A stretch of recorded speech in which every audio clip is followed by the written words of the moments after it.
Tu te présentes donc comme étant avant tout un Réunionnais. Est-ce que tu peux nous en dire un petit peu plus?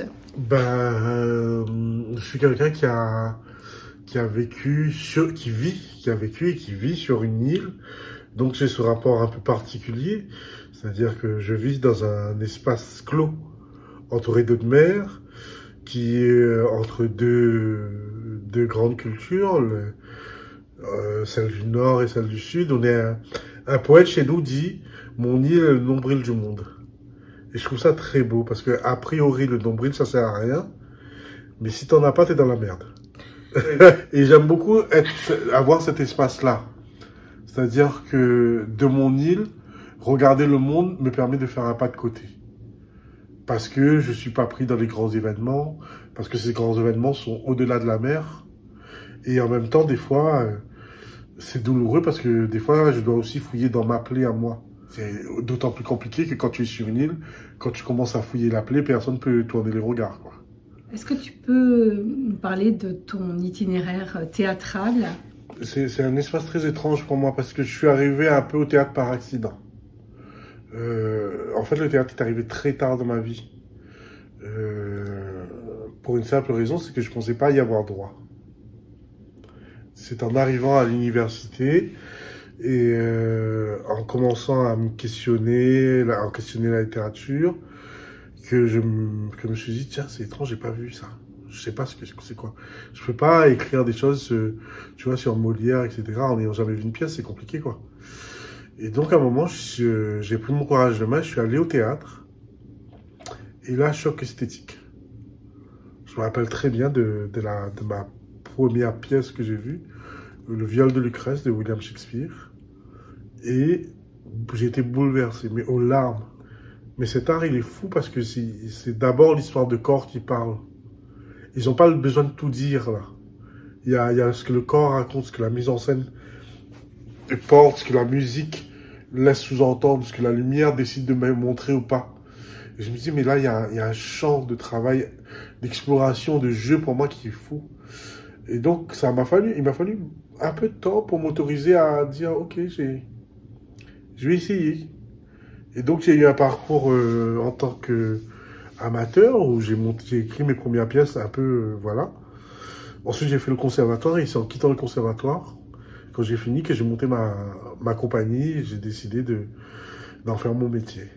J'ai longtemps écrit en créole parce que nécessité. Parce que je me suis dit que si je parlais pas des histoires de chez moi, personne n'allait le faire à ma place. Et c'est très récemment, ça fait la 3e pièce où je me suis mis à écrire en français en disant, au final, j'ai 2 langues. Ce serait pas mal de pouvoir jouer sur les deux espaces. La rencontre avec donc le directeur de la Maison de la Culture d'Amiens était décisive. On jouait ma première pièce à La Réunion, c'est là qu'il a vu mon travail. Et c'est là qu'il a décidé de m'accompagner dans ce travail qui est un peu étrange et difficile parce que je peux pas, moi, avec mes 30 ans de théâtre, parce que le théâtre c'est un art jeune chez nous, mes 30 ans de théâtre dans les pattes, arriver et dire, voilà, je sais. Non, moi, mon travail, il est un peu difficile parce que j'ai un peu tout à créer, c'est-à-dire j'ai à inventer une esthétique, j'ai inventé une façon d'écrire pour mon territoire, une autre façon de penser aussi. C'est-à-dire qu'on pense pas la même chose quand on habite une île, dans une autre langue, une île qui a subi 2 crimes contre l'humanité, l'esclavage, la colonisation. Forcément, l'esthétique et la façon d'aborder le français, il est pas... Il est à inventer presque. D'aborder le français, d'aborder aussi des sujets qui sont liés à une histoire qui est souvent terrible, l'histoire d'hommes et de femmes. Est-ce que justement aujourd'hui, en 2024, le chemin a été un peu, commence un petit peu à s'ouvrir pour que le monde entier puisse entendre ça? J'espère. J'espère, j'ai pas les réponses à ça. J'ai pas les réponses, j'espère. En tout cas, moi, c'est ma nécessité. Je sais pas encore si elle est entendue partout, si elle est comprise. Mais en tout cas, voilà, moi je mets cet enjeu-là. C'est ma nécessité. Je continuerai tant que jusqu'à ce qu'on me laisse le faire. Et pour le moment, je suis sur cette urgence-là. Dans Shakespeare, la violence est partout, tout le temps. Oui, mais parce que je pense que on prend le versant du mauvais côté. C'est-à-dire qu'on se dit pourquoi la violence? Et moi, je pars du principe que ça fait partie du jeu. Le chagrin est inaliénable à l'homme. La douleur est inaliénable à l'homme. Le malheur est inaliénable à l'homme. La rage est inaliénable à l'homme. Le bonheur, la joie est inaliénable à l'homme.